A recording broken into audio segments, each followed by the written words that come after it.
आपने कभी सोचा है कि समंदर की असीम गहराइयों में छिपी एक परमाणु पनडुब्बी से जब अचानक एक विशाल बैलिस्टिक मिसाइल आसमान चीरते हुए निकलती है तो दुनिया के नक्शे पर कैसी रणनीतिक हलचल मच जाती है।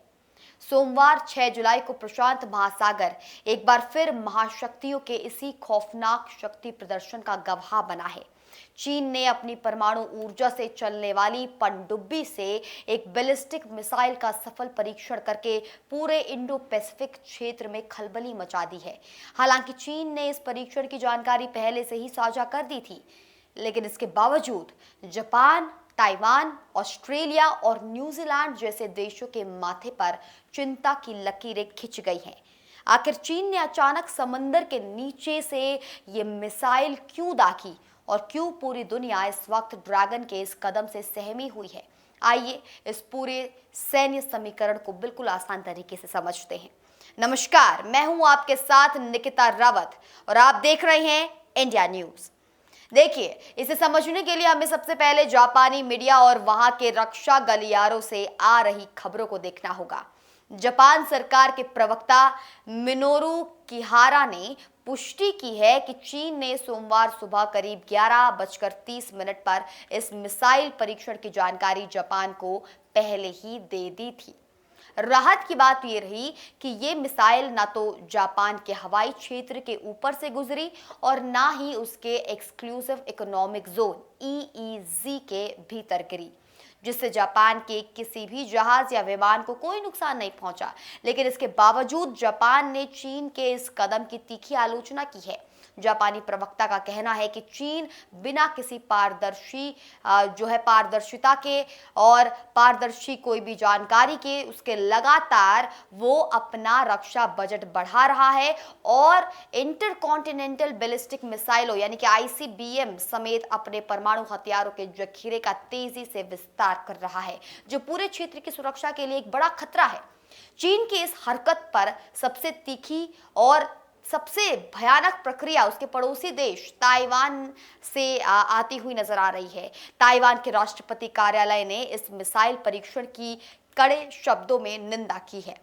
ताइवान के राष्ट्रपति कार्यालय की प्रवक्ता कैरेन कुओ ने यहां पर साफ तौर पर आरोप लगाया है कि चीन इस तरह के घातक परीक्षणों के जरिए अंतर्राष्ट्रीय समुदाय को डराने और धमकाने की कोशिश कर रहा है। उन्होंने चीन से तुरंत संयम बरतने, नियमों पर आधारित अंतर्राष्ट्रीय व्यवस्था का सम्मान करने और ऐसे गैर जिम्मेदाराना एक तरफा कदम तुरंत बंद करने की पुरजोर अपील की है। सिर्फ जापान या ताइवान ही नहीं, बल्कि हिंद महासागर और प्रशांत महासागर के अन्य बड़े खिलाड़ी भी चीन के इस कदम से बेहद असहज महसूस कर रहे हैं। ऑस्ट्रेलिया के विदेश मंत्री पेनी वोंग ने इस परीक्षण पर प्रतिक्रिया देते हुए इसे पूरे क्षेत्र की स्थिरता को बिगाड़ने वाला और तनाव बढ़ाने वाला कदम बताया है। वहीं दूसरी तरफ न्यूजीलैंड के विदेश मंत्री विंस्टन पीटर्स ने भी परमाणु हथियार ले जाने में सक्षम इस मिसाइल परीक्षण पर गहरी चिंता जताई। उन्होंने याद दिलाया कि चीन का ये रुख कोई नया नहीं है। इससे पहले साल 2024 में भी चीन ने दक्षिणी प्रशांत महासागर में एक अंतर महाद्वीपीय बैलिस्टिक मिसाइल यानी कि ICBM का परीक्षण करके दुनिया को अपनी आक्रामक ताकत दिखाई थी और ये नया परीक्षण उसी सिलसिले का अगला हिस्सा है। आखिर में पूरी बात का निचोड़ ये है कि चीन इस वक्त समंदर के रास्ते अपनी सैन्य ताकत को उस स्तर पर ले जाना चाहता है जहां वो अमेरिका और उसके सहयोगी देशों को सीधे चुनौती दे सके।